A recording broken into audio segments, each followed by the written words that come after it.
የዓለማችን ውዱና ብርቅየው አሳ ዛሬ ስለሱ ነው የምናየው። ሰላም ቤተሰቦች፣ ሁሉ መልካም? ሰላም ወንድሜ፣ ሁሉ ሰላም አለን። ዛሬ ስለ ፍላንደር ፊሽ ይባላል።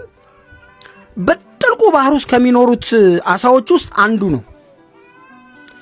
ዛሬ ስለዚህ አሳ እንድናይ የፈለግኩት ነገር ምን መሰለ? ለምግብነት ይውላል። ከአሳ ዘሮች እንዲህ ከትናንሾቹ ረጅም ዓመት የሚኖርም እሱ ነው። ከ20 ዓመት በላይ መኖር ይችላል። የሚገርም አንድ ተፈጥሮ አለው። ሁለት አይኑ በአንድ ቦታ ነው ያሉት፣ ጎን ለጎን። አይገርምም? በጣም የጌታ ሥራ እንግዲህ አይመረመርም ስራው። ሲወለድ መጀመሪያ እንደ ማንኛውም አሳ በግራና በቀኝ ነው አይኑ ያለው። ነገር ግን እያደገ ሲመጣ ሁለቱ አይኖቹ በአንድ ቦታ ይሆናሉ። ተነቅሎ እንደዛ አይደለም። የሰውነቱ ይሄ የጭንቅላቱ ቅርጽ እየተቀየረ ይመጣል። ቅርጹ እየተቀየረ ሲመጣ ሁለቱን አይኖች አንድ ቦታ ላይ ያኖራቸዋል በአንድ በኩል። አፈጣጠሩን እኮ የሚገርምህ ጠፍጣፋ ነው አሳው። በአንዱ በኩሉ ነው እንዲህ ተቸክሎ የሚኖር። ሁለቱ አይኖቹ በላይኛው በኩል ነው የሚሆኑት ሁሌም። አንዱ ሳይድ ከመሬት ጋራ የተጣበቀ ይሆናል። ጥልቁ ውቅያኖስ ውስጥ ነው ያለው። ልክ ከዚህ ቀደም እንደሰራናቸው በጥልቁ ውስጥ እንደሚኖሩት አሳ ዘሮች ነው።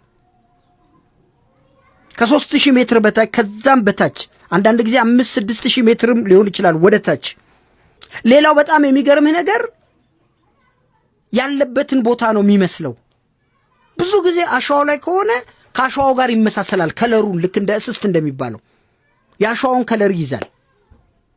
ከጠላቶቹ ራሱን በዛ ይደብቃል። ድንጋያማ ቦታ ከሆነም ድንጋያማው ቅርጽ ነው የሚይዘው። በጣም ቀጭን ጠፍጣፋ ነው። በቃ ጠፍጣፋ በአንዱ ጎን ነው የሚሆነው ብዙ ጊዜ። ከጠላቶቹን ልክ እንደሚጠብቀው ሁሉ እሱም የሚያድናቸው ነገሮች አያውቁትም። በቃ አሸዋ ነው ብሎ በዛ ጋር ሲሄዱ ለቀም ያደርጋል። ድንጋይ ቦታ ላይ ድንጋይ ሆኖ ነው የሚጠብቅህ። ድንጋይ ነው ብለህ በዛ በኩል እንትን ሲሉ ለቀም እያደረገ ይበላል። ከዛ ከጥልቁ ባህር ወደ ላይ በሚወጣበት ጊዜ ያው የሰው ልጅ ያድነዋል ማለት ነው። ደግሞ በጣም ተወዳጅና ጣፋጭ ከሚባሉ የአሳ ዘሮች ውስጥ አንዱ ነው። በይበልጥ ወደ ታች ወደ ፓስፊክ አካባቢ ነው ያለው።